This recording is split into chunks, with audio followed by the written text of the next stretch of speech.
সবকিছুর যেরকম ইতিহাস থাকে, আমাদের বাংলা ভাষারও এরকম এক বিস্তৃত ইতিহাস আছে। এই ইতিহাসের পিঠে ভর করে আমরা দেখতে পাই যে আমাদের বাংলা ভাষার যে আদিতম রূপ, তার জন্ম বহু বহু কাল আগে। জানা যাচ্ছে এই যে আমাদের বাংলা ভাষা, সেই বাংলা ভাষার আদিতম যে রূপ তা এসেছে ইন্দো ইউরোপীয় ভাষা বংশ থেকে। বাংলা, হিন্দি, গ্রিক, ইটালিক, ইংরাজি, আমরা যারা এই ইত্যাদি এই বিভিন্ন ভাষায় কথা বলে থাকি, আমাদের কিন্তু মাতৃস্বরূপিণী ভাষা ছিল একটি, যে ভাষা বংশ থেকে আমাদের জন্ম, যার নাম ইন্দো ইউরোপীয় ভাষা গোষ্ঠী। সাহিত্যের পথের নতুন একটি পর্বে স্বাগত জানাই। আপনারা যারা নতুন এসেছেন আমার এই চ্যানেলে, তাদেরকে আবার আরেকবার সুস্বাগতম জানাই। ভিডিওটি শেষ অবধি দেখুন এবং ভালো লাগলে অবশ্যই সাবস্ক্রাইব করে আমাকে উৎসাহিত করুন। আজকে সাহিত্যের পথের পর্বতে থাকবে ইন্দো ইউরোপীয় ভাষা সম্পর্কে কিছু আলোচনা, এবং তার সঙ্গে যেটি নিয়ে সব থেকে বেশি ছাত্রছাত্রীদের অসুবিধে হয় তা হলো কেন্তুম এবং সতম গোষ্ঠী বলতে কি বোঝায়।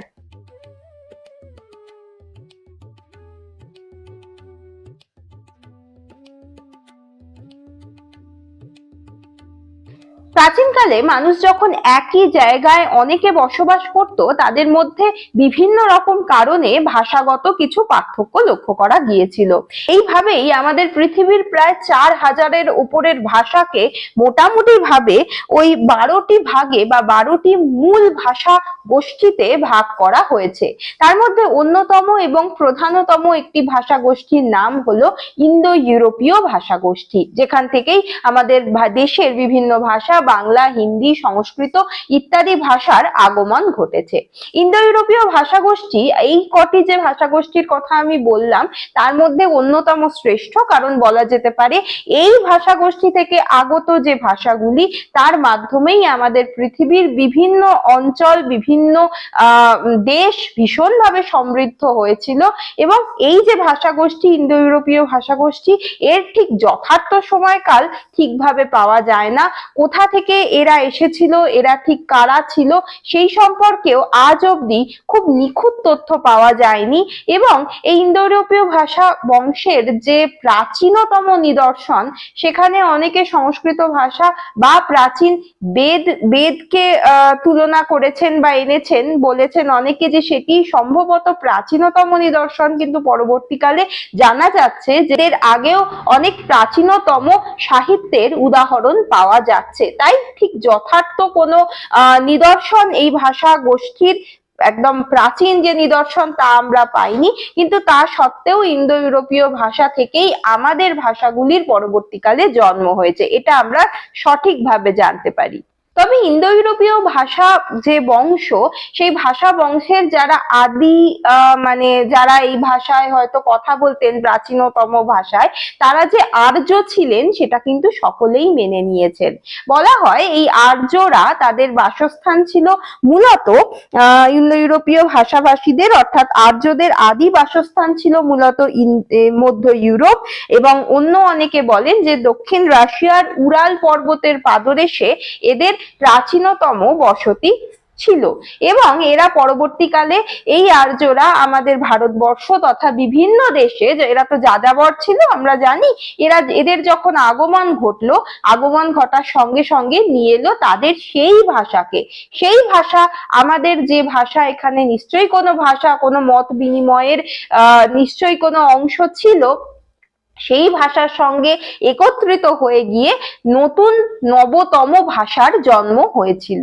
দেখা যাচ্ছে যে এই ইন্দো ইউরোপীয় ভাষার বংশের আবার পরবর্তীকালে অনেকগুলি ভাগ রয়েছে।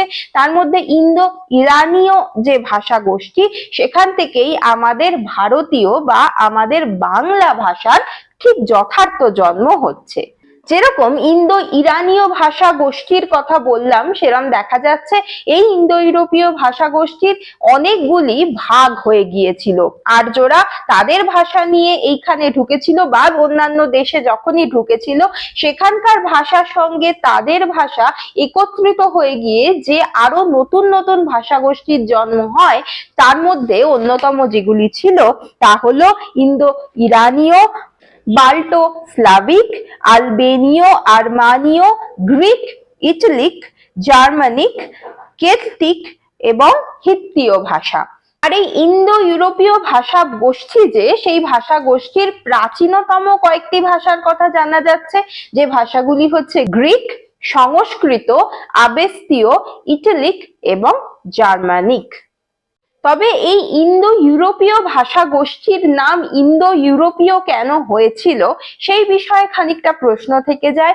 অনেকে বলেছিলেন যে সম্ভবত ইন্ডিয়া এবং ইউরোপ এই দুটি অঞ্চলেই এই জাতীয় ভাষা প্রসিদ্ধ ছিল বলে হয়তো এর নাম ইন্দো ইউরোপীয় ভাষা। পরবর্তীকালে এই বিষয়বস্তুটি সম্ভবত মানুষজন মেনে নিয়েছেন ঠিকই, কিন্তু আবার অনেকেই নিয়ে প্রশ্ন তুলেছেন এবং দেখা গেছে যে এই দুটি অঞ্চল মানে এই দুই অংশ ছাড়াও আমাদের পৃথিবীর অন্যান্য জায়গাতেও এই ভাষা প্রচলিত রয়েছে।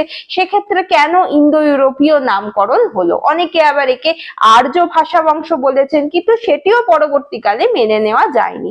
মূলত বলা যাচ্ছে যে হ্যাঁ, ইউরোপ এবং ইন্ডিয়ার আশেপাশের অংশ, ইন্ডিয়া সহ অঞ্চলের বিভিন্ন জায়গায় এই ভাষা গোষ্ঠী সব থেকে বেশি প্রচলন ঘটেছিল বলেই এই ভাষা বংশের নামকরণ করা হয়েছিল ইন্দো ইউরোপীয় ভাষা বংশ।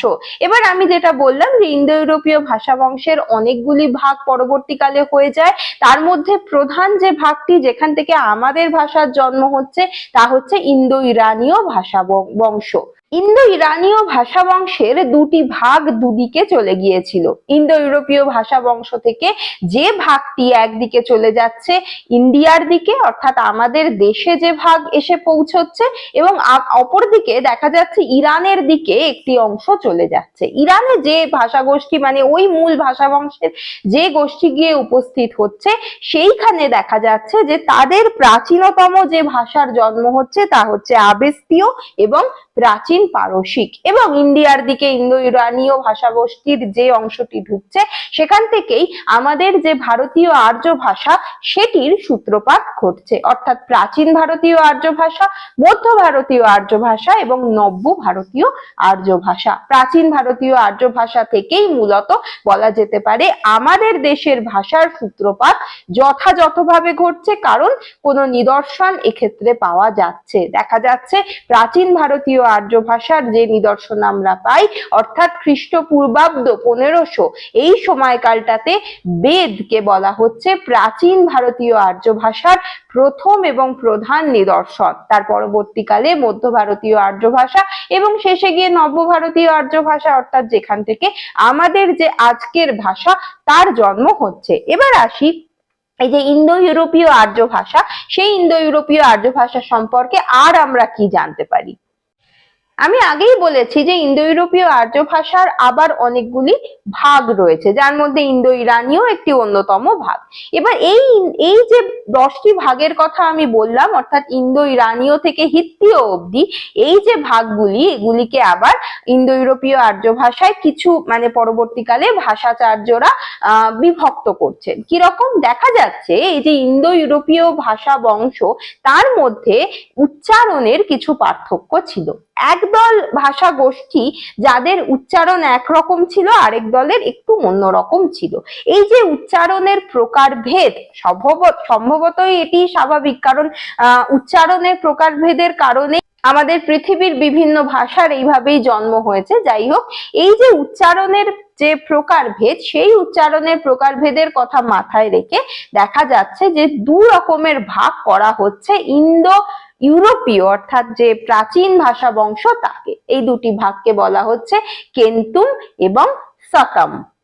দেখা যাচ্ছে যে ইন্দো ইউরোপীয় ভাষা বংশে যে ভাষাগুলির মধ্যে স্পৃষ্ট ধ্বনি, অর্থাৎ যে ধ্বনিগুলি উচ্চারণ করার সময়, বিশেষ করে ব্যঞ্জন বর্ণ যেগুলি, সেগুলি উচ্চারণ করার সময় আমাদের জিহ্বা আমাদের মুখের কোনো না কোনো অংশকে স্পর্শ করে, বা উচ্চারণকালে আমাদের যে গলার ভিতর থেকে যে বাতাস বেরোয় সেটি সামান্য বাধাপ্রাপ্ত হয়, সেই কারণে এই জিহ্বা মুখের কোনো না কোনো অঞ্চলে স্পর্শ করছে।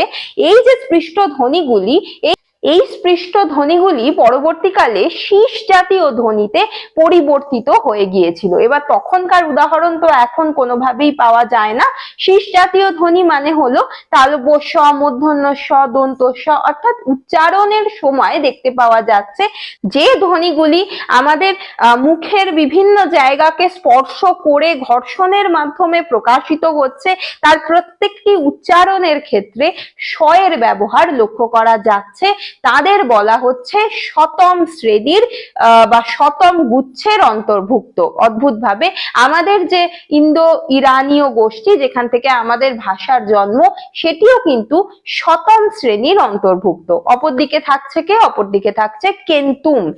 কেন্তুম গুচ্ছের ক্ষেত্রে দেখা যাচ্ছে যে যে ধ্বনিগুলি, বিশেষ কিছু ধ্বনি উচ্চারণের সময়, বিশেষ করে এই স্পৃষ্ট ধ্বনিগুলি উচ্চারণের সময় তাদের উচ্চারণের প্রায় সমস্ত উচ্চারণই হচ্ছে স্নিগ্ধ তালু থেকে, অর্থাৎ এগুলি হয়ে দাঁড়াচ্ছে স্নিগ্ধ তালব্য ধ্বনি। এখানে স্নিগ্ধ তালব্য ধ্বনির উচ্চারণটাই মূলত লক্ষ্য করা যায়। এই জাতীয় যে গোষ্ঠী তাকে বলা হচ্ছে কেন্তুম শাখা।